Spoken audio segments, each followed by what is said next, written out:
Humanities. The humanities are academic disciplines that study human culture. The humanities use methods that are primarily critical, or speculative, and have a significant historical element, as distinguished from the mainly empirical approaches of the natural sciences. The humanities include ancient and modern languages, literature, philosophy, religion, and visual and performing arts such as music and theatre.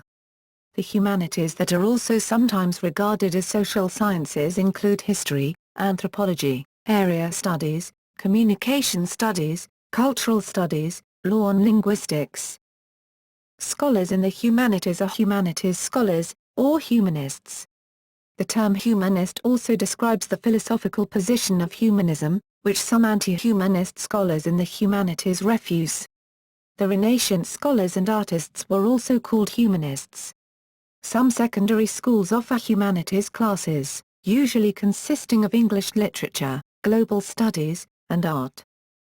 Human disciplines like history, cultural anthropology, and psychoanalysis study subject matters that the experimental method does not apply to, and instead mainly use the comparative method and comparative research. Fields. Classics. The classics, in the Western academic tradition, refer to cultures of classical antiquity, namely the ancient Greek and Roman cultures. The study of the classics is considered one of the cornerstones of the humanities. However, its popularity declined during the 20th century. Nevertheless, the influence of classical ideas in many humanities disciplines, such as philosophy and literature, remains strong. For example, the Gilgamesh epic from Mesopotamia, the Egyptian Book of the Dead, the Vedas and Upanishads in India and various writings attributed to Confucius, Lao Tse and Chuangzi in China. History. History is systematically collected information about the past. When used as the name of a field of study, history refers to the study and interpretation of the record of humans, societies, institutions, and any topic that is changed over time. Traditionally, the study of history has been considered a part of the humanities. In modern academia, history is occasionally classified as a social science. Languages. While the scientific study of language is known as linguistics and is generally considered a social science or a cognitive science, the study of languages is still central to the humanities. A good deal of 20th century and 21st century philosophy has been devoted to the analysis of language and to the question of whether, as Wittgenstein claimed, many of our philosophical confusions derive from the vocabulary we use. Literary theory has explored the rhetorical, associative, and ordering features of language. And historical linguists have studied the development of languages across time. Literature, covering a variety of uses of language including prose forms, such as the novel, poetry and drama, also lies at the heart of the modern humanities curriculum. College-level programs in a foreign language usually include study of important works of the literature in that language, as well as the language itself. Law. In common parlance, law means a rule that, unlike a rule of ethics, is enforceable through institutions. The study of law crosses the boundaries between the social sciences and humanities, depending on one's view of research into its objectives and effects. Law is not always enforceable, especially in the international relations context. It has been defined as a system of rules, as an interpretive concept to achieve justice, as an authority to mediate people's interests, and even as the command of a sovereign, backed by the threat of a sanction. However one likes to think of law, it is a completely central social institution. Legal policy incorporates the practical manifestation of thinking from almost every social science and discipline of the humanities. Laws are politics, because politicians create them. Law is philosophy, because moral and ethical persuasions shape their ideas. Law tells many of history's stories, because statutes, case law and codifications build up over time. And law is economics, because any rule about contract, tort, property law, labor law, company law and many more can have long-lasting effects. The noun law derives from the late Old English legu, meaning something laid down or fixed, and the adjective legal comes from the Latin word lex. Literature. Literature is a term that does not have a universally accepted definition, but which has variably included all written work. Writing that possesses literary merit. And language that foregrounds literariness, as opposed to ordinary language. Etymologically, the term derives from Latin literatura, writing formed with letters, although some definitions include spoken or sung texts. Literature can be classified according to whether it is fiction or non-fiction, and whether it is poetry or prose. It can be further distinguished according to major forms such as the novel, short story or drama. And works are often categorized according to historical periods, or according to their adherence to certain aesthetic features or expectations, genre. Performing arts. The performing arts differ from the plastic arts insofar as the former uses the artist's own body, face, and presence as a medium, and the latter uses materials such as clay, metal, or paint, which can be molded or transformed to create some art object. Performing arts include acrobatics, busking, comedy, dance, film, magic, music, opera, juggling, marching arts, such as brass bands, and theatre. Artists who participate in these arts in front of an audience are called performers, including actors, comedians, dancers, musicians, and singers. Performing arts are also supported by workers in related fields, such as songwriting and stagecraft. Performers often adapt their appearance, such as with costumes and stage makeup, etc. There is also a specialized form of fine art in which the artists perform their work live to an audience. This is called performance art. Most performance art also involves some form of plastic art, perhaps in the creation of props. Dance was often referred to as a plastic art during the modern dance era. Music.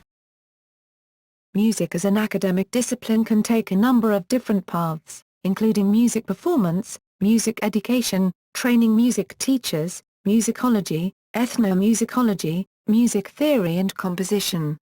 Undergraduate music majors generally take courses in all of these areas, while graduate students focus on a particular path. In the liberal arts tradition, music is also used to broaden skills of non-musicians by teaching skills such as concentration and listening. Theater.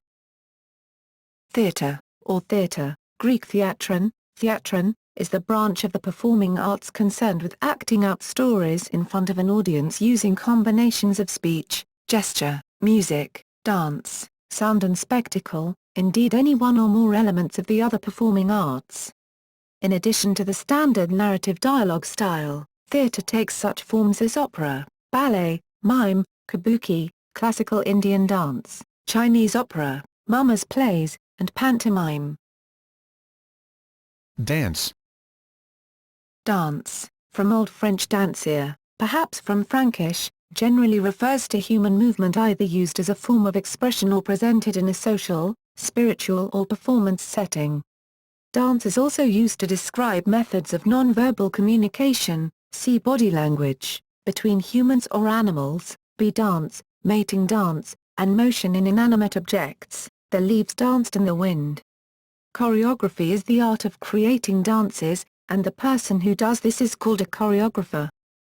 Definitions of what constitutes dance are dependent on social, cultural, aesthetic, artistic, and moral constraints and range from functional movement, such as folk dance, to codified, virtuoso techniques such as ballet. In sports, gymnastics, figure skating and synchronized swimming are dance disciplines while martial arts kata are often compared to dances. Philosophy.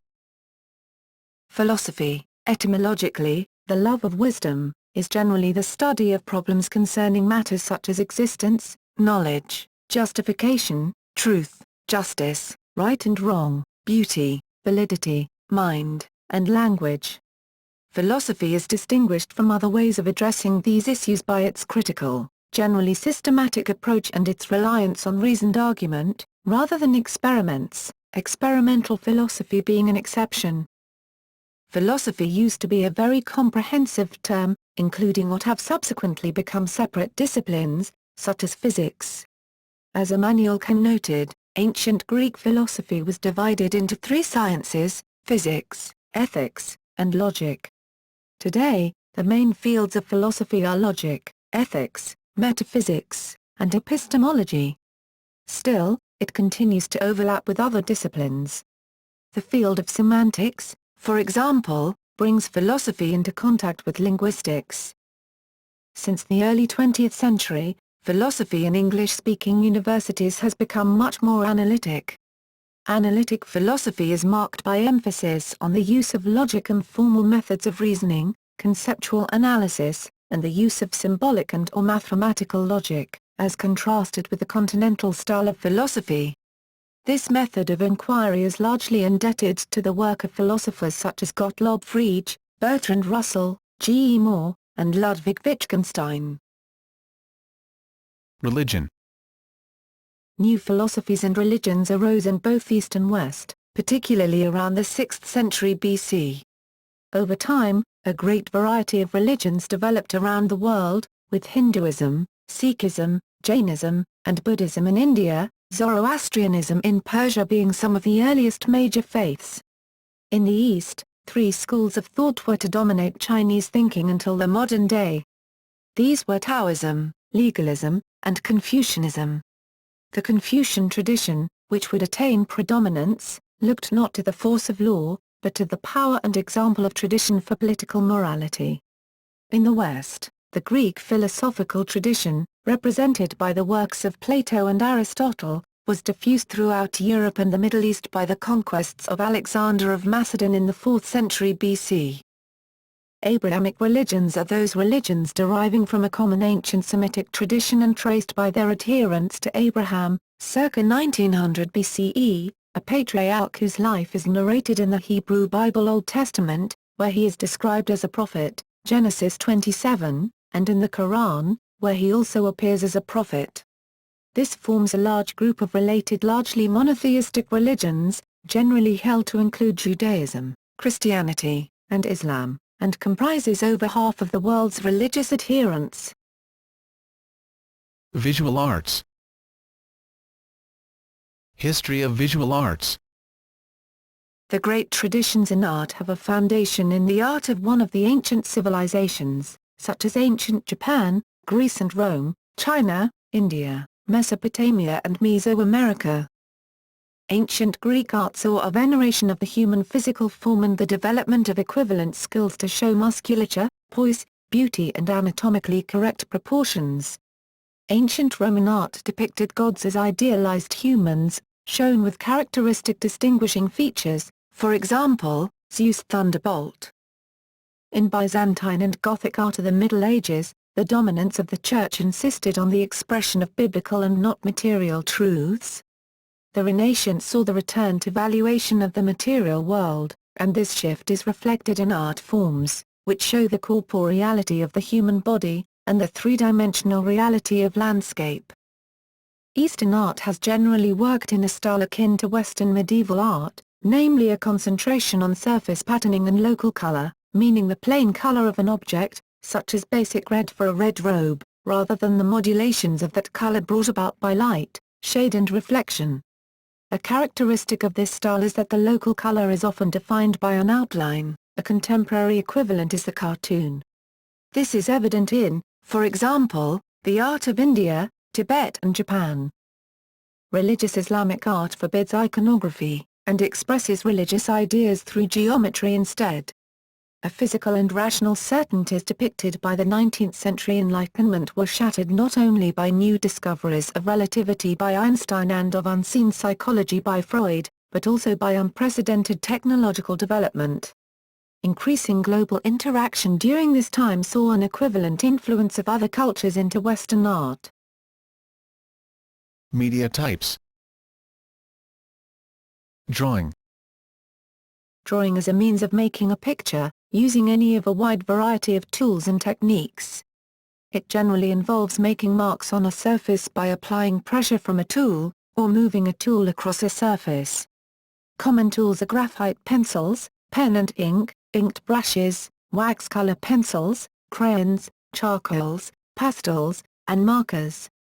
Digital tools that simulate the effects of these are also used. The main techniques used in drawing are line drawing, hatching, cross-hatching, random hatching, scribbling, stippling, and blending.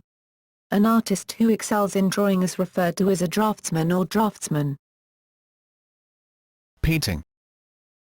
Painting taken literally is the practice of applying pigments suspended in a carrier, or medium, and a binding agent, a glue, to a surface, support, such as paper, canvas or a wall.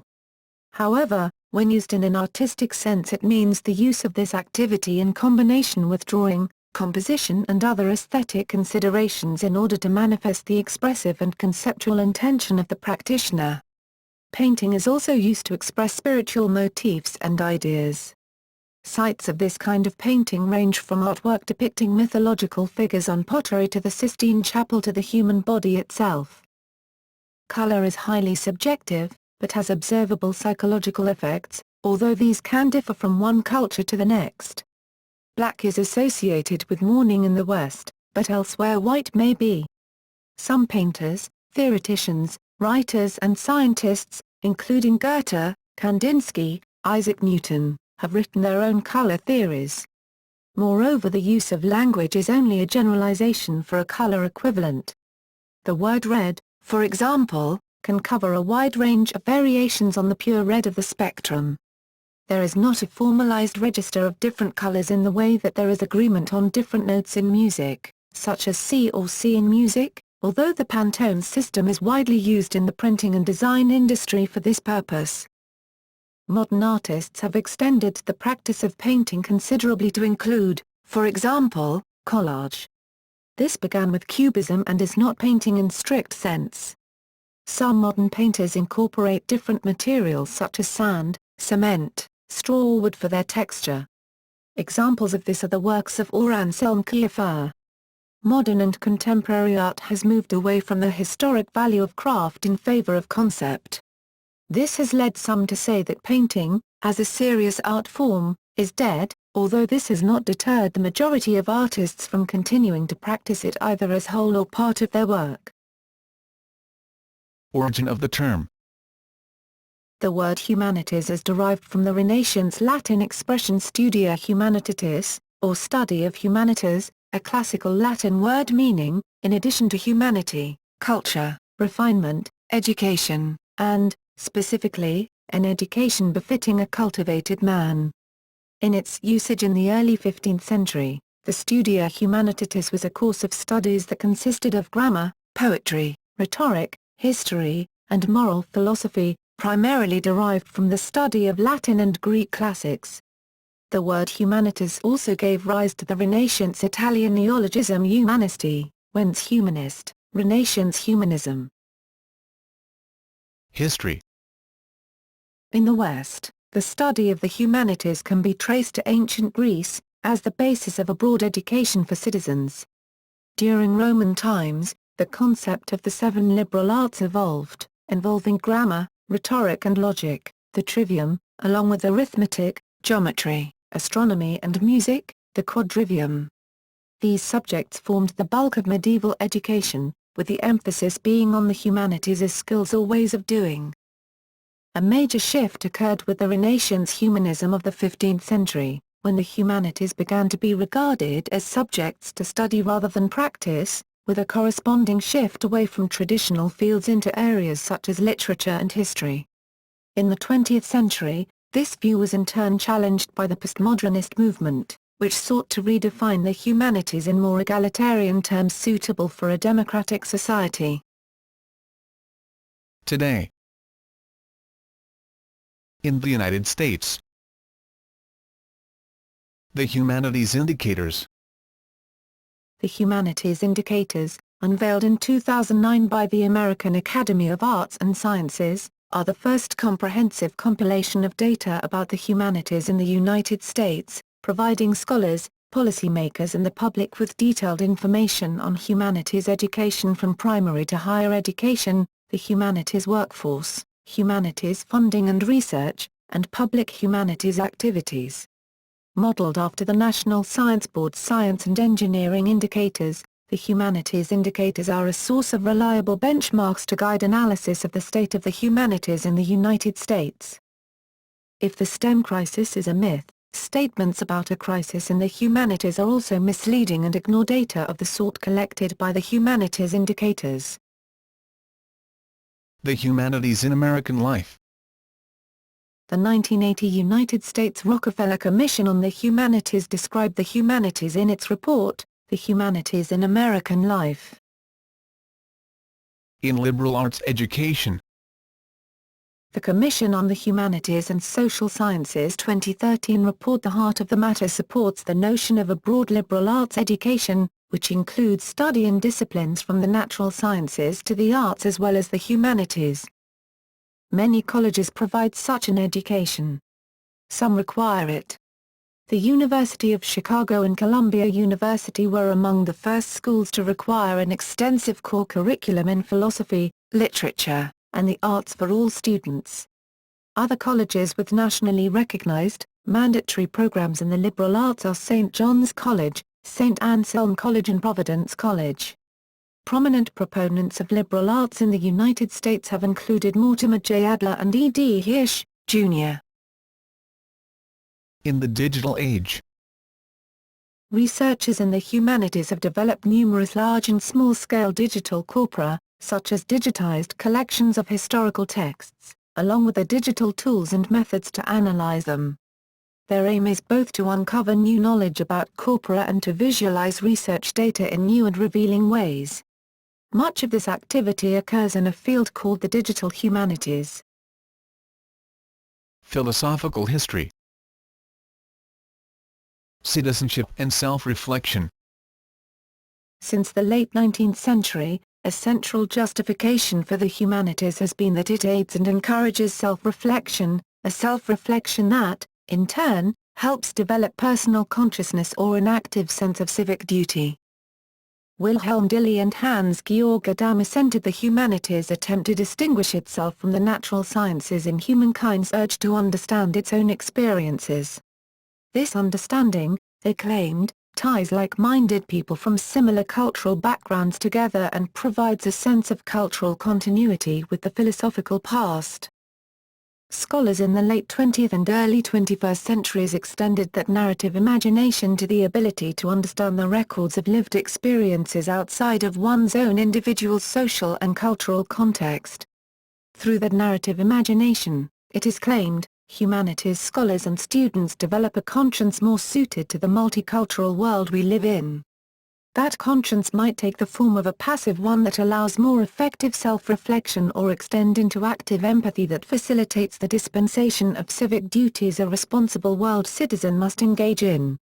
There is disagreement, however, on the level of influence humanities study can have on an individual and whether or not the understanding produced in humanistic enterprise can guarantee an identifiable positive effect on people.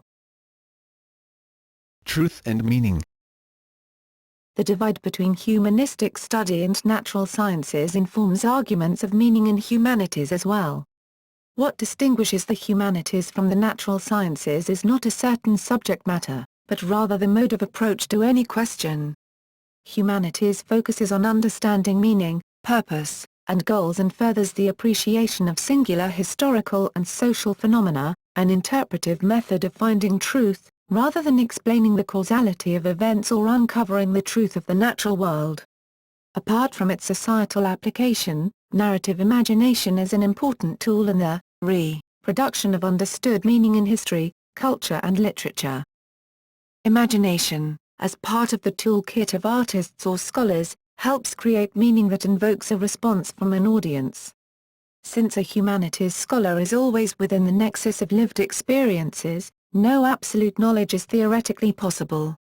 Knowledge is instead a ceaseless procedure of inventing and reinventing the context a text is read in. Post-structuralism has problematized an approach to the humanistic study based on questions of meaning, intentionality, and authorship.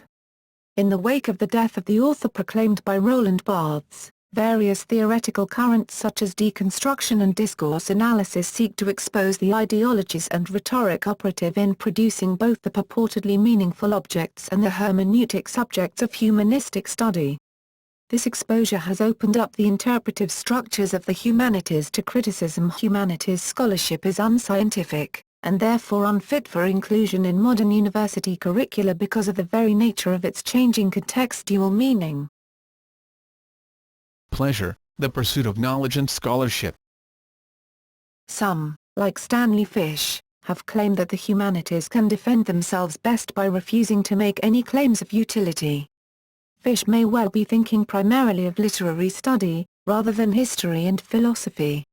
Any attempt to justify the humanities in terms of outside benefits such as social usefulness, say increased productivity, or in terms of ennobling effects on the individual, such as greater wisdom or diminished prejudice, is ungrounded, according to Fish, and simply places impossible demands on the relevant academic departments. Furthermore, critical thinking, while arguably a result of humanistic training, can be acquired in other contexts.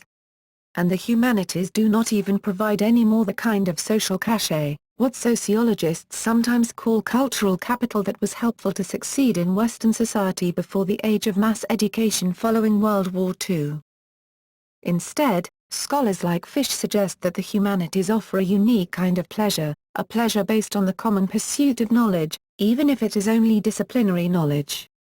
Such pleasure contrasts with the increasing privatization of leisure and instant gratification characteristic of Western culture.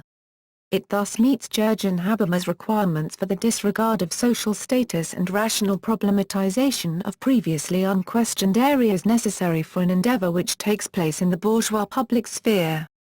In this argument, then, only the academic pursuit of pleasure can provide a link between the private and the public realm in modern Western consumer society and strengthen that public sphere that, according to many theorists, is the foundation for modern democracy.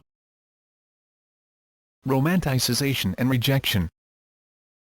Implicit in many of these arguments supporting the humanities are the makings of arguments against public support of the humanities. Joseph Carroll asserts that we live in a changing world, a world where cultural capital is replaced with scientific literacy, and in which the romantic notion of a Renaissance humanities scholar is obsolete. Such arguments appeal to judgments and anxieties about the essential uselessness of the humanities, especially in an age when it is seemingly vitally important for scholars of literature, history and the arts to engage in collaborative work with experimental scientists or even simply to make intelligent use of the findings from empirical science. The notion that in today's day and age, with its focus on the ideals of efficiency and practical utility, scholars of the humanities are becoming obsolete was perhaps summed up most powerfully in a remark that has been attributed to the artificial intelligence specialist Marvin Minsky: "With all the money that we are throwing away on humanities and art, give me that money and I will build you to be a better student." Minsky's faith in the superiority of technical knowledge and his reduction of the humanities scholar of today to an obsolete relic of the past, supported by the tax dollars of romantics fondly recalling the days of the GI Bill, echoes arguments put forth by scholars and cultural commentators that call themselves post-humanists, or transhumanists. The idea is that current trends in the scientific understanding of human beings are calling the basic category of the human into question. Examples of these trends are assertions by cognitive scientists that the mind is simply a computing device, by geneticists that human beings are no more than ephemeral husks used by self-propagating genes, or even memes, according to some postmodern linguists, or by bioengineers who claim that one day it may be both possible and desirable to create human-animal hybrids. Rather than engage with old-style humanist scholarship, transhumanists in particular tend to be more concerned with testing and altering the limits of our mental and physical capacities in fields such as cognitive science and bioengineering in order to transcend the essentially bodily limitations that have bounded humanity. Despite the criticism of humanities scholarship as obsolete, however, many of the most influential post-humanist works are profoundly engaged with film and literary criticism, history, and cultural studies, as can be seen in the writings of Donna Haraway and N. Catherine Hales. and in recent years there has been a spate of books and articles re-articulating the importance of humanistic study. Examples include, Harold Bloom, How to Read and Why, 2001, Hans Ulrich Gumbrecht, Production of Presence, 2004, Frank B. Farrell, Why Does Literature Matter? 2004, John Carey, What Good Are the Arts? 2006, Lisa Sunshine, Why We Read Fiction, 2006, Alexander Nehamas, Only a Promise of Happiness, 2007, Rita Folsky, Uses of Literature, 2008, Adam Gopnik Why Teach and Study English? 2013,